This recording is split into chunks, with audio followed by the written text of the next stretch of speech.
Hello, everyone. I am Krandall Brantley for Buckeyes Daily.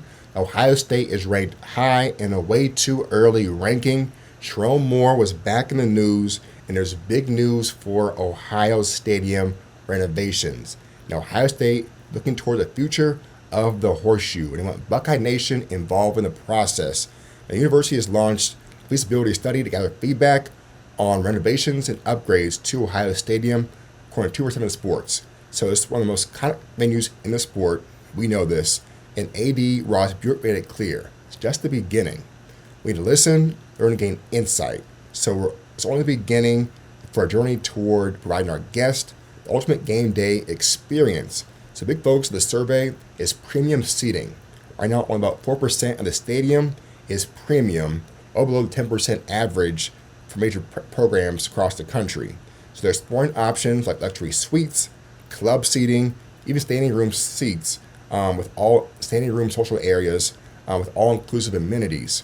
So there are already upgrades for this upcoming season, like LED ribbon boards, a new north end zone video board, and field-level suites in the south end zone. So nothing's finalized yet. That's the key. Ohio State wants fans' input to guide these decisions.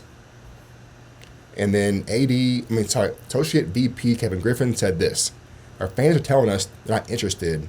Why would we make the type of investment? We won't." So this is cool. They're going to modernize the horseshoe, while also keeping the tradition intact, and they're having the fans' input to have a real say in this, which is pretty cool for the future of the horseshoe.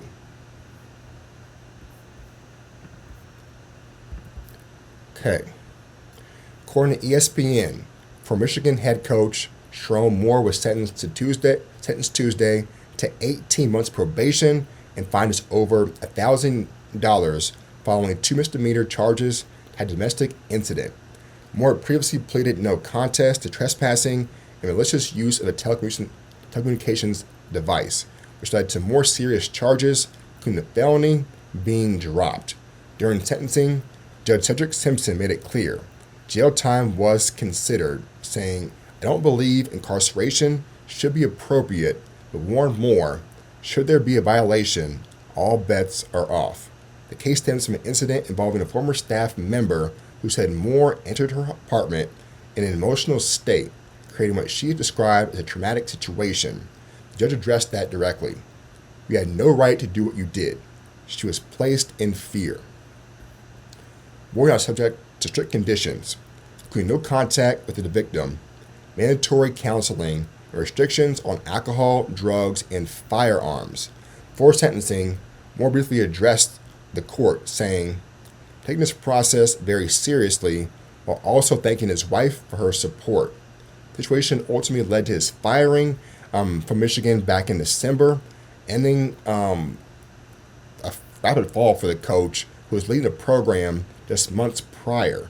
So the criminal case for this is closed, but still remains one of the top stories in college football, and we'll see how this plays out as far as his future in coaching. But yeah, very serious matter for this more his family and also the victim side. So we'll see what happens later on for this situation.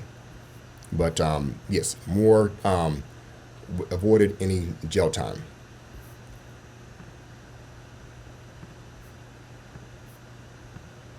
Okay, for recruiting, according to A to Z Sports, Ohio State is making a major push for the top players in the 2027 class. Running back David Gabriel Georges. The OSU has struggled to get five-star running backs in the recent cycles. This time, they're in a strong position for Georges. And Georges is ranked top 10 player nationally, number 2 running back in the class. So Ohio State has real momentum building for Georges. As Steve Whitlow for On3 said this: "Ohio State still leads, largely because the relationship built running backs coach Carlos Lachlan, when recruiting Georges longer than any other program, and the strongest connection with him and his family. Now, Georges is 6 foot, 205, with college-ready size. He wants to be back on campus, for an official visit at the end of May. Right now it's like a battle between Ohio State and Tennessee for Georgia's. So the summer visit is going to be huge for the Buckeyes. Next up for recruiting, we got Mekhi Brown. According to Cleveland.com, four-star edge Mekhi Brown set to announce his commitment this Friday. He's choosing between Ohio State, Notre Dame, Ole Miss, and USC, with current projections saying that he's leading toward USC. Now, Brown is a top 50 overall prospect, and top 10 edge rusher. So this is key for Larry Johnson. He has a chance to get two 5-star or two elite pass rushers in the same class. He already has David Jacobs. So if he gets Mekhi Brown, this will be, one of the best duos in the country by like year 2. They can get Mekhi Brown. So we'll see what happens on Friday. So then you have, according to Cecilia Today, 4-star athlete Braylon Calais has narrowed his list to 6 schools, including Ohio State. He'll announce his commitment next Monday, April 20th. So Calais, he's a dynamic playmaker in the class, a top 5 athlete nationally. Right now, LSU and Ole Miss are the lead contenders for Calais, especially with LSU being his in-state school. But Ohio State is still in the mix on decision day. So we'll see what happens for Calais. So for recruiting, Ohio State is right there for a lot of key talent in different positions. Got running back, edge rusher, and overall athlete in Calais. And so we'll see what happens. This is a big week for recruiting for Ohio State. For the foundation of this class can really shape up in this next week. Running back and defense.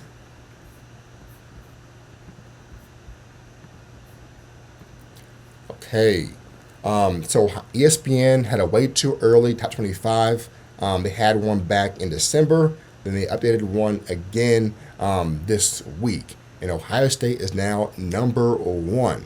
Now this is big because back in December, the number 6 on this list. So it tells you a lot what happened about the portal and keeping key talent and the coaching change with Arthur Smith. So they're bringing back, obviously, Julian Sand, Heisman finalist, and best player in the country, Jeremiah Smith. And then you have the added key pieces in the portal, like James Smith from Alabama, Earl Jr. from Florida State, also linebacker Christian Allegro from Wisconsin. So a lot of key pieces in the portal they were able to get. Plus Arthur Smith being the OC could really elevate the entire unit. But the schedule is going to be tough. The toughest schedule in the country. Number 2 on this list for the rankings is Oregon. They'll play at Ohio State in early November. They have returning QB Dante Moore. Could have been a top 10 pick in this draft. Instead, he returned to Oregon. And they have a strong defense coming back, maybe the best defensive line in the country. And then they're just in the new coordinators. Number 5 on this list, Texas. OSU plays at Texas week 2. They're by Arch Manning, and they had a lot of moves in the portal. Even one of the best receivers in the portal out of Auburn, he committed to Texas. And so they got to improve the run game as well. They lost the guys in the run game. Then number 6, defending champs, Indiana, replacing Heisman QB Fernando Mendoza, and a lot of key pieces to the draft, but still dangerous. They got a lot out of the portal, and so they are going to be tough. Ohio State plays them in mid-October. Then you have the Wolverines, Michigan Wolverines, number 14. Year 2 of Bryce Underwood. We'll see how he develops. And then head coach Kyle Whittingham, new head coach out of Utah, brought in a lot of guys from his former team, Utah, including defensive end Henry Daly, one of the best pass rushers in the country. That'll be tough for Ohio State. So Michigan's retooling, but they're going to be better than they were last year.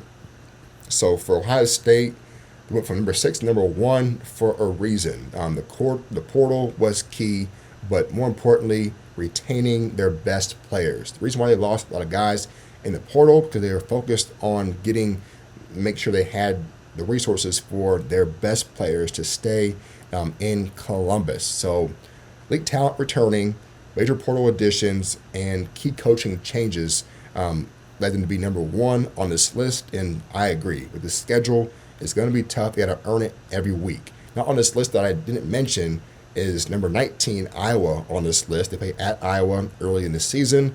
And then USC probably is ranked as well.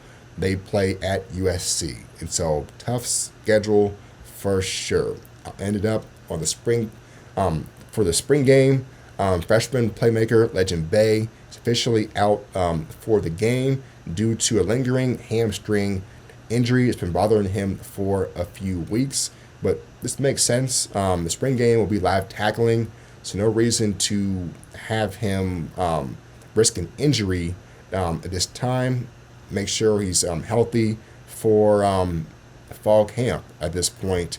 But a lot of good things for Ohio State in a major recruiting week for sure. All right, go Bucks.